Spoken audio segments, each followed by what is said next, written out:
Wise में नसीहत जूं ॻाल्हियूं हूंदियूं आहिनि। खिलणो टहक इहे वाइज़ जी सिफ़त न आहे। हे मां तव्हांखे इबरत जी ॻाल्हि थो ॿुधायां, खिलण ऐं मज़ाक करणु गुनाह अथव वाइज़नि में। माण्हू जेके अॼुकल्ह मस्करी था कनि न, हे जेके मस्करा वाइज़नि में मस्करी था कनि, इहो हराम अथव। या मां फतवा थो ॿुधायां, इंशाअल्लाह दुनिया जो को माण्हू हिनखे न टोड़ींदो। अख़लाक जी सुहिणी ख़ुशतबई मुड़ी मुस्लमान जेको थोरो घणो को खिले मुस्कराए हुज़ूर सल्लल्लाहु अलैहि वसल्लम जे दीन सुन्नत जे उसूलनि अंदरि, त पोइ ख़ैर आहे। बाक़ी जेके माण्हू टहका कनि, बेहयाई ऐं पुछड़ाई जूं गंदगियूं ॻाल्हियूं थियनि, इहो इस्लाम में जाइज़ कोन्हे। ऐं इन नाले ते जलसा वाइज़ कराइण बि गुनाह अथव। दीन सां मज़ाक करणी अथव बा। को माण्हू पंहिंजे पीउ सां चर्चा कंदो, पंहिंजी माउ सां कसा पका चर्चा कंदो, पोइ इज़त वारी शयूं न। पोइ अलाह जो दीन ऐं वाइज़ ऐं क़ुर ऐं मस्जिद जो मिंबर आहे, वाइज़ ऐं चर्चनि ऐं मज़ाकनि जी जाइ आहे। जो चवासीं मस्करियूं कजंदी मुस्लमानो हौसला न धारजो। मथां माण्हू तव्हांखे दम दिलासा ॾेई, ऐं अॼुकल्ह जी इहो रवाज़ हली पियो आहे, मस्करा पंहिंजो वाइज़ ऐं तक़रीरुनि जे स्टेजनि ते त बीहनि, न बीहणु खपनि। इहे अज़म करे छॾियो, अलाह जो क़ुर आहे, हे इन खां ॿुधबो आहे त दिलि नरम थिए, अलाह जे पासे ॾे हलूं, कुझु तौबा कयूं। पुट इन्हनि मस्करनि ऐं मज़ाकुनि में तौबा जी तौफ़ीक़ थींदी आहे। माण्हू जी जेको वाइज़ ॿुधल हूंदा आहिनि न, उहे बि धोपी वेंदा आहिनि दिलि तां। अब हिकिड़ी मस्जिद खे असां सुबुह जो धोई, तला धोऊंसीं, लुखूं धोऊंसीं, भितियूं धोऊंसीं। हिकिड़ो माण्हू जो अचे त नालीअ मां कौरो किनो भरे अचे, नालीअ जे पाणी मां खणी छिनकार करे वञे, निमाज़ जहिड़ी थींदी, सॼी पाकाई ख़तम थी वेंदी। तंहिंजे करे ख़बरदार मुस्लमानो, इहो होश हुजेव, कॾहिं बि अहिड़ी ग़लती न कजे। अल्लाह अकबर।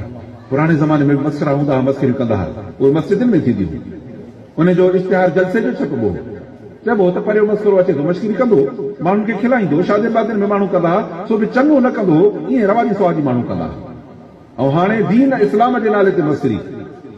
हिकिड़े माण्हू चयो छा आहे, चई मां कुतो कुठो आहे, हाणे हिलाल कुतो आहे, कुते खे मां बिस्मिल्लाह अल्लाह अकबर करे कुठो आहे, त हाणे हिलाल कुतो आहे, वठो खाओ। हा, सीर ॾियण सां कुतो हिलाल थींदो? पोइ जेकॾहिं जलसे जो इश्तिहार छपरायो, मौलवी ऐं ॾाढ़ी ऐं पटको हुजे, स्टेज ते बि मस्करी करे, पोइ इहा मस्करी कॾहिं हिलाल थींदी? जे इहा हिलाल थींदी, पोइ कुतो बि हिलाल थींदो।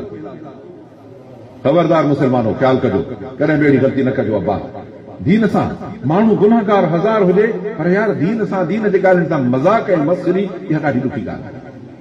अल्लाह अकबर। ऐं बेहूदी गंदगी ॻाल्हि बाज़ार में करणु बि जाइज़ न आहे। बेहूदगी ऐं गंदगी जी ॻाल्हि बाज़ार में करणु जा न आहे, उनजे जाइ ते मस्जिद जे स्टेज में कजे। तंहिंजे करे पुट जेके ॻाल्हियूं ॿुधाइबियूं आहिनि न, इहे नसीहत जूं हूंदियूं आहिनि। इत्तेफ़ाक़ी माण्हू खे कॾहिं कॾहिं खिल ईंदी आहे, कोशिशि करे खिल हल्की कबी आहे। अल्लाह ताला सभिनी खे नबी सोने सल्लल्लाहु अलैहि वसल्लम जी सुन्नत नसीब फरमाए, उनजो दीन ऐं अख़लाक नसीब फरमाए, पोइ कामयाबी आहे बाबा, पोइ कामयाबी आहे। पुट स्कूल में हूंदा आहियूं न, इम्तिहान में उस्ताद जेको सबक़ पढ़ाईंदो आहे असांखे सॼो साल, जॾहिं साहिब इम्तिहान वारो ईंदो आहे, चवंदो जेको उन वांगुरु लिखी ॾेखारे त पोइ पास आहे।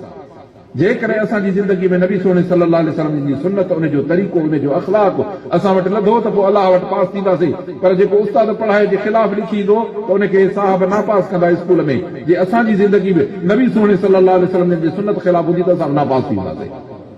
पोइ अलाह वटि जो नापास थिए त बाक़ी घणो बचायोसीं, हड़ ई वई। अल्लाह ताला